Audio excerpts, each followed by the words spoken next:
So I am all for Entity experimenting with this facet and seeing if there is a scenario where it is better than Chronosphere. We're going to find out. I think most people have ruled this facet as unpickable. But here we are. It is Entity in game number 2 of these upper brackets. And they've got a 4-position Faceless Void with the time zone. And I'm excited, man. Like, that's all I care about. Like, this is cool. I'm so excited for it. I'm ready. I will say this. offlane Phoenix is gonna slap. This is yeah. interesting. I think it's really. I think it could actually be really good versus the Chaos Knight. Famous last words, but I think it could be really good. The first couple levels might be rough. Chaos Knight. It could be rough to start, especially the Faceless Void, right? That's the big question mark. But Phoenix is potentially like a strong enough offlaner in the right matchups that all you need to do is like block camps, be annoying, occasionally throw. I assume you take time dilation still. Can't say I've seen much faceless support. The thing that's as long as you get one bounty rune, they're in. So much better. They got one bounty rune. An absolute infinitely better start than game number 1. So here's the thing. The Faceless Void support, if it was against anything that wasn't a Jakiro, I feel like it would be really good in lane. Because he actually has pretty damn good base stats. But a Jakiro is like considered probably one of the worst matchups you could have as a 4 Faceless Void. Yeah, it is pretty. The damage over time is annoying. But I suppose, I mean, you're not going to care as much, right? Your support, you're going to buy a bunch more regen than like a carry. And, you know, maybe you'll stand in Sunray if that ever gets used by Phoenix. You know, you get a little bit of healing. Nah, see, he knows. He's like, this, man, I'm a garbage laner. Better start creep tracking. Yeah, like, the first few levels are not going to be easy. You need to get, like, to the level 2 Fire Spirits, and once you have that, you can very easily harass this Chaos Knight, because the way he sustains lane is just auto-attacking, right? And you're just massively reducing the amount of auto-attacks he's going to get off in the lane. So I think for the most part, the lane should end up being okay as long as he doesn't get caught out with Fire Spirits on cooldown. If Fire Spirits are on cooldown, he gets Reality Strike, or he gets, like, Reality Rifted into Chaos Bolt. He probably dies. I want to highlight something real quick that's not important to the lanes at all, but Beastmaster stood by like the right side where you can get to that side ancient camp. He like stood over there to see if they were coming in to block his camps, and then Tofu actually sent his courier down that side as well just to double check the camp to make sure they don't waste any time like sending a boar over, one of them walks over and that camp is blocked, you know, to like buy that sentry early. That's like a really cool micro play, but massively sets up the Beastmaster potentially, right? Because it's what we see. Like, if you don't have a strong lane, you go stack. If you have a strong lane, you go stack, and you get even bigger. So just this little micro trick, really cool from both of them to make sure like Beastmaster's going to have a good game. And it's part of why Ace, we talk about him, he's such a consistent offlaner. It's tricks like these from the team that make sure he gets the game he needs. Absolutely. It's one of the things that we have seen just be like a staple of the Beastmasters, like the good Beastmasters, right? No matter how bad your lane is, you get to like a sub 15-minute Aghanim Scepter on this hero. Like there's almost no scenario where that happens unless like a team overcommits to shutting down the Beastmaster, but then you're probably losing your other lanes. So yeah, which is why I thought that was why they picked that last Beastmaster. You see this carry Faceless Void, you know, you're gonna blink, roar, and assassinate him, which is what Beastmaster has sort of evolved into compared to the old like tempo aura things going on. I guess that actually is still very true against the Terrorblade carry. Yeah. And it might actually be better because Beastmaster is actually really good versus illusion heroes.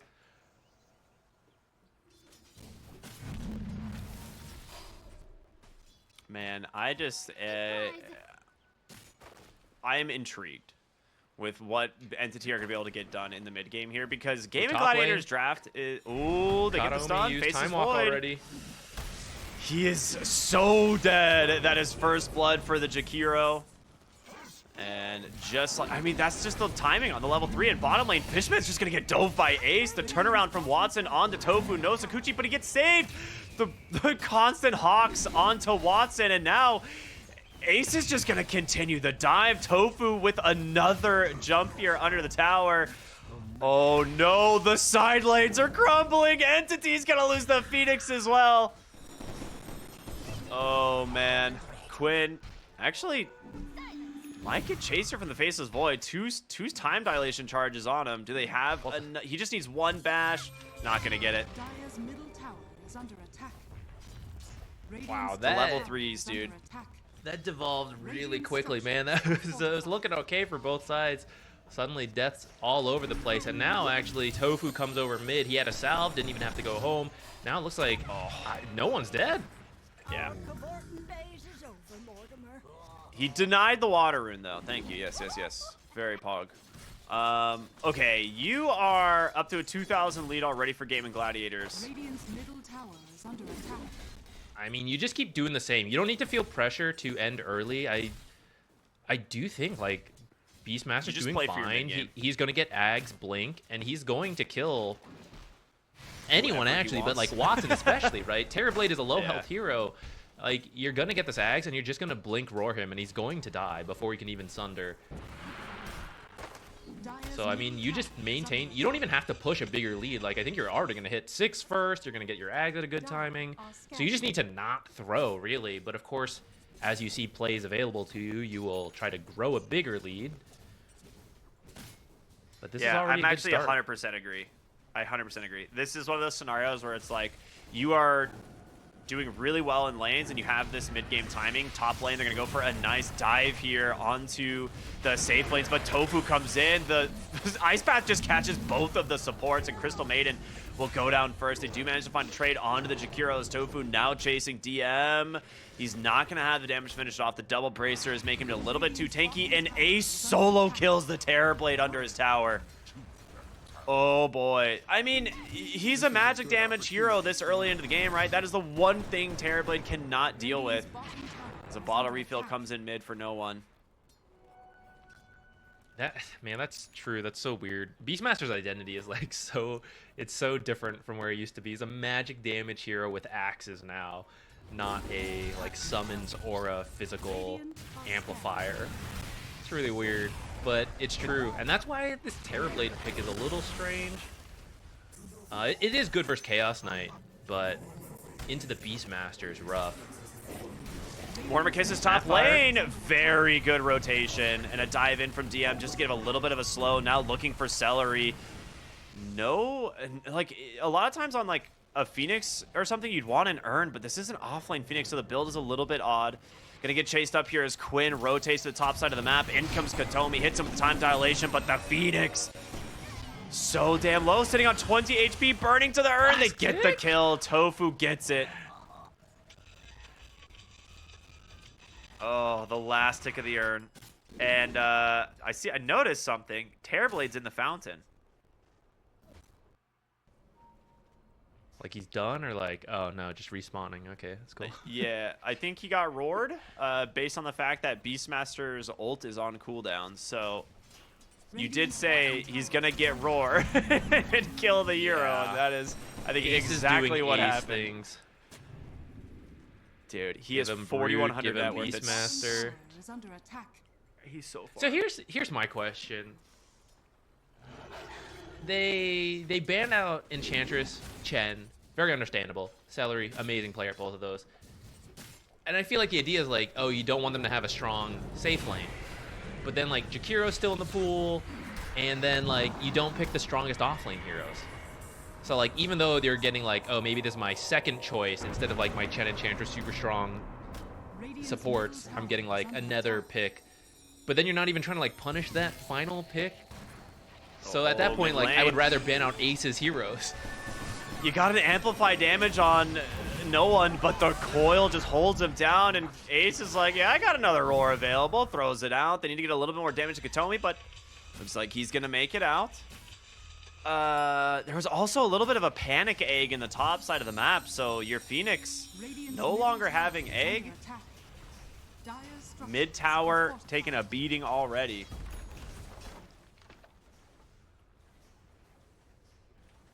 Getting these kills on no one is really good too, because he was the one laner who was doing pretty well. which he's still kind of close to the puck, but now he's lost his mid tower, and now all 3 cores are at the top for Gamin Gladiators. And once again, the side lanes. They need this kill onto Ace so badly. He's getting low, but the damage is not there. He's so damn tanky. Oh, man, this hurts so much. Is behind the tower, Watson does get found by Tofu, and they do bring the numbers, but Duraccio is here as well. He actually needs to be a little bit careful. There's the dive in from the feet. Dude, they actually just are so afraid. An ice pack. Dude, Celery just solos Watson. No way. Quinn comes in with the coil, catches DM. No egg available for 20. They are crumbling on Entity.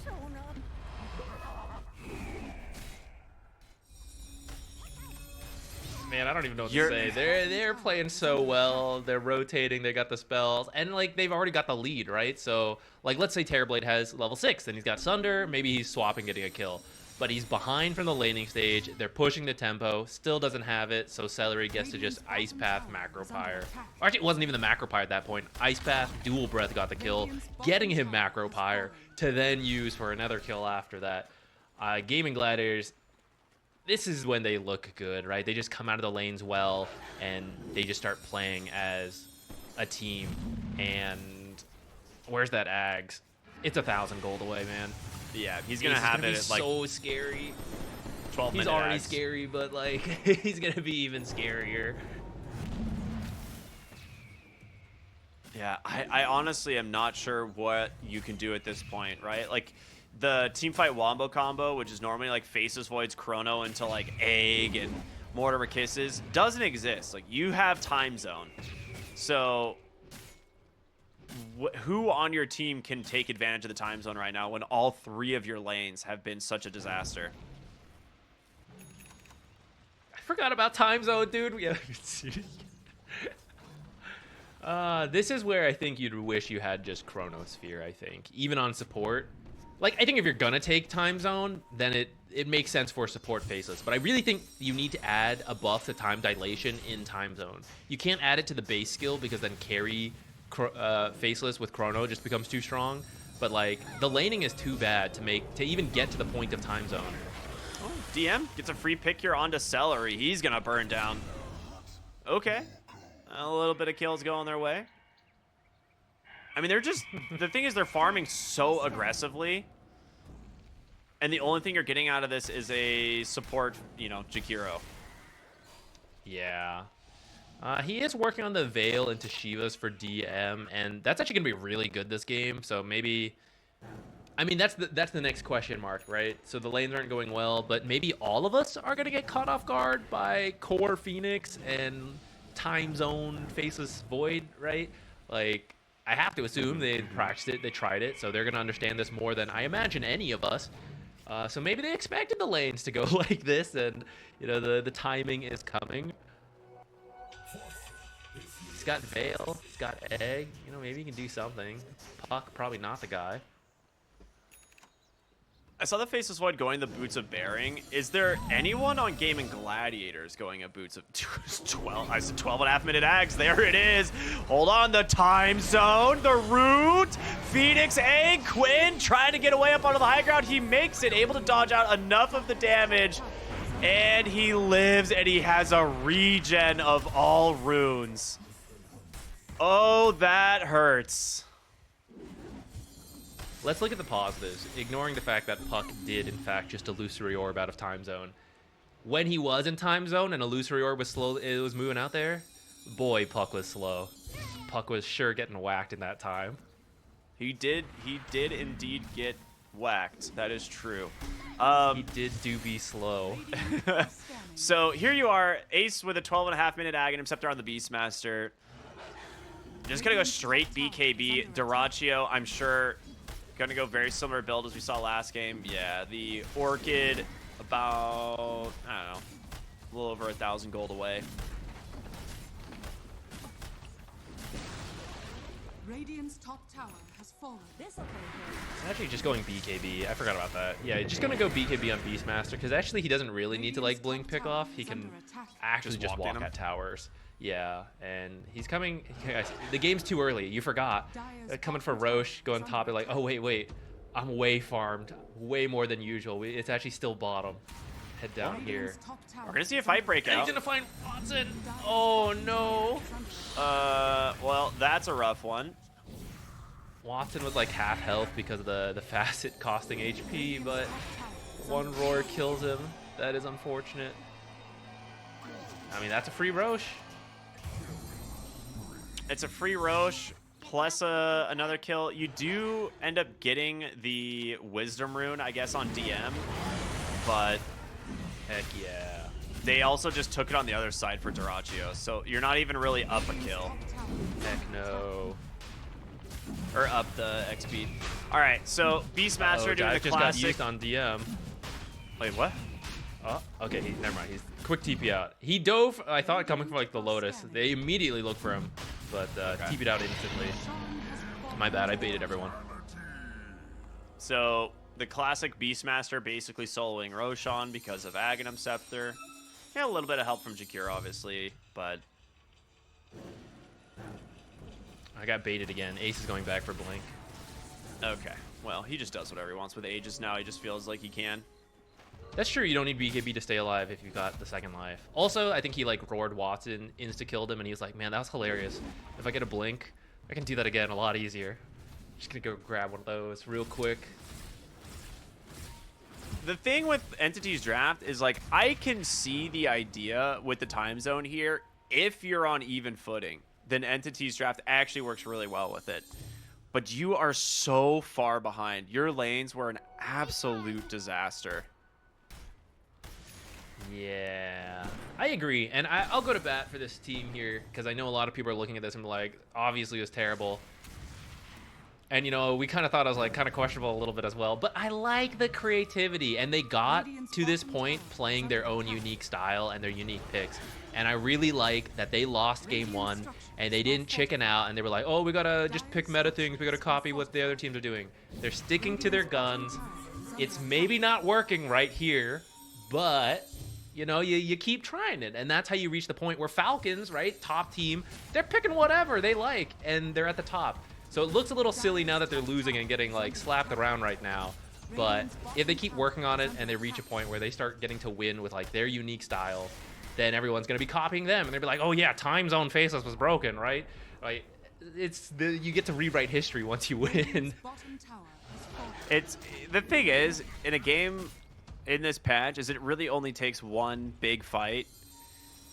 And they do have the wombo combos on Entity. Like, if you actually find the openings, the time zone is there. The puck's gone. Oh, the root! Hold on! They actually managed to catch Quinn inside of it. The jump in from DM, they got him. Mortimer Kiss is out as well. Okay, you get a kill, but now you gotta get out. Oh no, the egg, is it enough? They just dive Ace now with this Aegis still fairly tanky. Time dilation stacked up, doing a lot of work, but ends up being a 1-for-1 trade.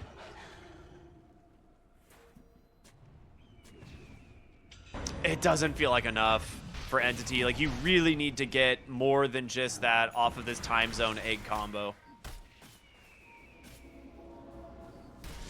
Puck, I mean, it's a mid kill, pretty good, but Quinn actually happens to be the poorest of the cores, so you definitely would have preferred one of them. But I mean, I guess you're not really killing Beastmaster twice, are you? And then Chaos Knight, man, he's armlet toggle the hell out of you, so maybe you do just feel required to go for Quinn. Yeah, we see the time dilation, go to the time zone, so actually Puck usually would have been able to get out of here with the Illusory Orb Brute doesn't work, but he would have usually been able to W out of here. But yeah, time dilation just delaying that cooldown, so it does get the kill. Support Faceless Void, doing it right there. Meanwhile, on live, Dyrachyo finds a solo kill onto DM, which we knew as soon as that Orchid comes out, it was going to be scary. They are smoked up, and they're just going to try and take the fight. Finding Dyrachyo here would be massive. Well, let's see if they can. There's no Phantasm Freezing Field, but a really nice Ice Path and Macropyre. Dyrachyo picked off, though, as they've brought the numbers. That's a big gold bounty going to Watson, as the rest of them looks like they are just going to make it out. Well, I say that for now. They've got a ward actually scouting no one. There's going to be a Sunder out. Celery will take down no one. Finishes the job here on the Snapfire's Tofu, trying to chase it. That's Blink Roar. There it is, the Blink Roar. You called it. Oh my god. That's a lot of damage. Wait a minute. They're back in. Time zone. Here goes Terrorblade. Just going to get to work. Puck comes in. Can they actually finish the job? No. He's too afraid to fight. Ace stands his ground. He still has Aegis. Radiant's middle tower is under attack. Oh, no. Okay, when Valve looks at this game and buffs time zone, Entity's going to be awesome. They ran it first. They're going to be so ready for what time zone's good. I don't know, like, you're right. If they weren't 10k behind, this would look cool. Because you're going to buff up every single illusion. Everyone's going to be slowly running away. Time zone would also protect egg. It just doesn't work when you're behind. Like, you just get to run at heroes like this. They're going to force egg. But what a phase actually, shift dodge. Yeah, both supports are actually really good versus egg. And then Puck actually builds a lot of attack speed nowadays. They find Snapfire onto the high ground, a great dive. Watson is here, does get caught from the Orchid. Oh, Manta dodges the coil snap even. Very fancy. But, yeah, continue your point. Sorry. You gotta be ahead to make this stuff look good. End point. All right. I think you're right. We're gonna... This game... That was your point. I stole it. No, it's all right. I think you're right, whereas, like, time zone has just been getting slowly buffed, and as with everything in Dota, there is a tipping point, right? Where you're going to be like, this ability is kind of bad, and then just one final thing, and then time zone faces void is going to be like every game. So yeah, it's like Sand King, right? Sand King literally didn't change from the start of this tournament to the end, and suddenly Sand King's in like the top contested. That's just how Dota goes, and people who have like way too strong of opinions on Dota are just missing out. You have to stay open-minded because no one can explore this game completely, but sometimes you think you've got something and it's just not quite good enough. It comes into something you hadn't considered, such as Ace's Beastmaster and Brood just slapping the lanes around. They commit Mortimer Kisses, the dive in. Dyrachyo manages to get on top of DM. There's no egg, but he's got nothing. They need to actually protect the Chaos Knight here. Time zone is down. Great macro pyre as well as the freezing field, though, to turn it around, but in comes Tofu. They need to get more here. DM barely TP's out as the Roar will take down Katomi. I mean, both supports for the Chaos Knight is not bad. If you had the egg, that would have been a very different fight. Quinn goes in, threatens here onto the Snapfire. Gleipnir just barely off the mark. I mean, you definitely take that. At the same time, Gamin Gladiator isn't going to feel too worried. Right now, they're just holding the map. They're slowly working on like the towers, especially this tier 2. Aegis is about a minute from possibly respawning. You're just going to wait for that, grab that, and then you can look to take another big fight, end the game. With the vision they have, I'm sure they'll just wait for a pickoff rather than forcing a huge fight into like the egg, Mortimer's Kisses, time zone, you know, all that. They'll find a pick first before going up. I wonder if like one of the buffs that they could do to time zone is make it so that your movement speed is a fixed number, because I think there are a lot of ways to kind of Drum boots. Yeah, like, for instance, like, you get bongo boots and your whole team is just hasted and you walk out of time zone, right? Which seems like kind of insane that that's just something you can do.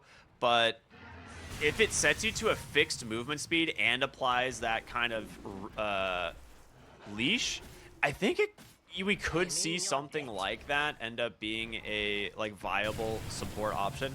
Maybe the ability is much better than we're giving it credit. It's just, you know, with how bad the lanes went, it's really hard to judge. Bottom lane, DM's gonna get found by Quinn and Tofu. He really can't afford to pop the egg, so they'll just give the life there. That is a Parasma Puck at 23 minutes. Roar top lane again from Ace. This guy is beyond godlike now, 10-0. There is no stopping this guy. Radiant's bottom tower is under attack. And hot take, I think time zone as a support skill is actually fine where it's at. The issue is like getting to that point and not being super behind.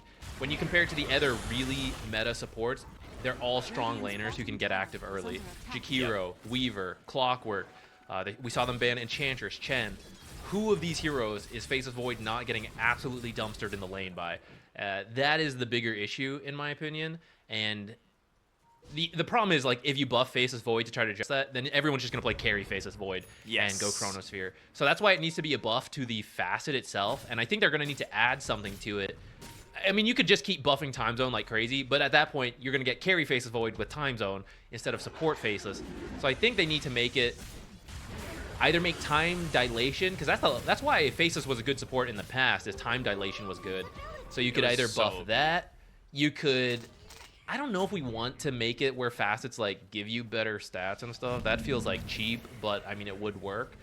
But like your lane just sucks. It sucks, and that's what needs to change for Time Zone to be a thing.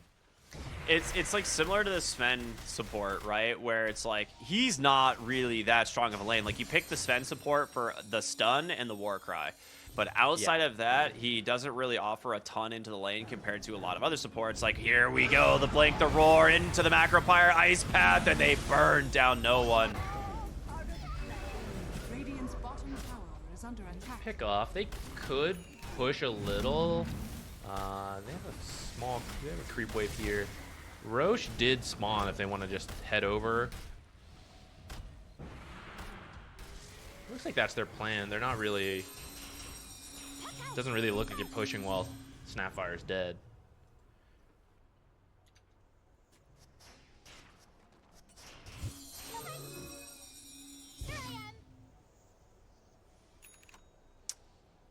I mean, Faceless Void's damage delta is not that bad considering, but it is all just time dilation. Time dilation is good. You know, once it's maxed out, it's good. The But issue like is they nerfed it so that at level 1 it's not that good. Yeah, I was gonna say, like you said, it used to be like a 1-point wonder. It was absurdly strong for carries to even just pick up time dilation early. And so it's been nerfed to scale better with levels, but worse early on, and that's been very difficult for the Faceless Void support. Aegis and Cheese now going to be picked up. Chaos Knight with the Aegis. Cheese for the Beastmaster. As it's only a matter of time before Gamin Gladiators decide to end this one. Honestly, it kind of comes down to Quinn just like going in with like a Blink Coil, finding a hero. He doesn't have the Aegis, but he's still very survivable, and he has a ton of damage.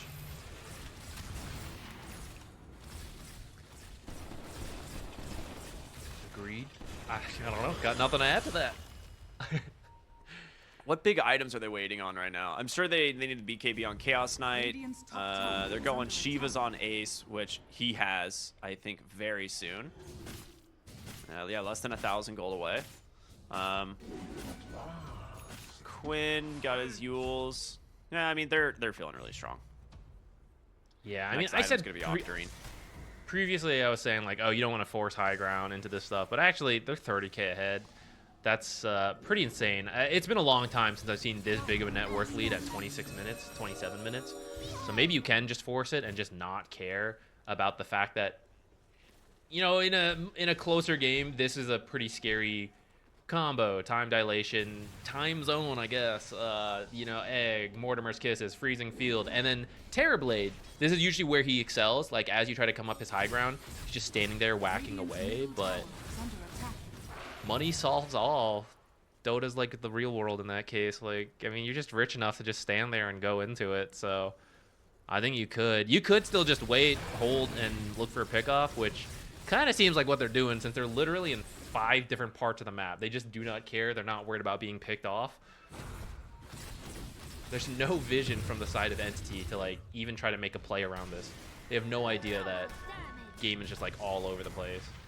Daracho just jumps up here to look for this Wisdom Rune, and the thing is, they have no idea where the rest of Gamin Gladiators yes, is. you can't do it. They're like, is he alone? Like, can he get away with doing this? And the answer is yes. So they will just take the Wisdom Rune. This is where, funny enough, like the pub gameplay might work better, where you're like, you don't have the vision, but you're like, yeah, just go get this guy, and it actually turns out to work because that guy's alone. But here they're like, oh, we don't have vision. Gamin Gladiators, they're gonna be all behind Daracho. He wouldn't blink in if he didn't have his team with him. It's like, oh no, actually, he was just there alone. You should have just gone. That This was is one of sick your smoke. chances. Question is, will you find anything? The roar comes out. Ace just gets right on top of the faceless void, and he's dead. He does have a buyback. They've caught Quinn onto the backside. A nice dive in. There's going to be the egg, but where's your time zone? The team's already gone. Gamin Gladiators have backed out. They need to kill Ace, but he's got a cheese ready, and there it is, time zone. But where's the follow-up? You need more damage. Gleipnir's out. Can you get Ace? They do. Celery in trouble as well. The burn is there. No one with the BKB protecting him, but they've got on top of Watson. He needs to sunder something and fast. Who's it gonna be? They're just chasing him into the trees. I don't know what happened. He didn't get a good sunder. The vessel was there. They just turn it around. And Gamin Gladiators likely to end this one. I think he sundered Radiant's middle Faceless tower or is an under illusion. attack. I missed the exact target, but either way, after he sundered, couldn't kill the target. Yeah, that was 2 support buybacks. Even if you had another set of buybacks, still don't think you can defend this. It's now 33k lead for Gamin Gladiators. Radiant's middle barracks are And under time attack. zone may is not on end cooldown here. for another minute. Yeah, I mean, they may not end at this particular push, but they're probably taking at least 2 sets of barracks, if not more. Radiant's middle barracks. And I don't know how you come back. Radiant's middle barracks has fallen. Radiant structures are Gamin Gladiators just needs to resist the call of the fountain. I mean, that's it. Everyone's favorite call. Ooh, looking for Duracio's Duraccio? Aegis. Gleipnir's there. Dude, the armlet toggles from him in this game have been so on point. The fact that he armlet toggles through time dilation. And Manta's off like the Phoenix damage right before as well. I mean, that's just so sick. He's getting the most out of this Aegis. He might be able to bait something. Radiant's bottom He's got tower 20 seconds is of under Aegis attack. left, so now's the time to Quinn die. just doesn't care. Forces the jump onto the backside. They're going to go in on top of the Crystal Maiden. The turnaround, though, can they get this? Weaver with the time lapse. They get the Aegis. Ace looking for his opportunity to enter the fight. They have... Ooh, he just baits the BKB. Oh, man, and Quinn gets a 3-hero silence onto the backside. They've got to do something. The time walk into the silence. No! The egg is down. Can they kill it? They can. Freezing field is there, but a macro fire right on top of it all. The GG is out, and Gamin Gladiators grab the 2-0. A very convincing performance from Gamin Gladiators. Game 1 was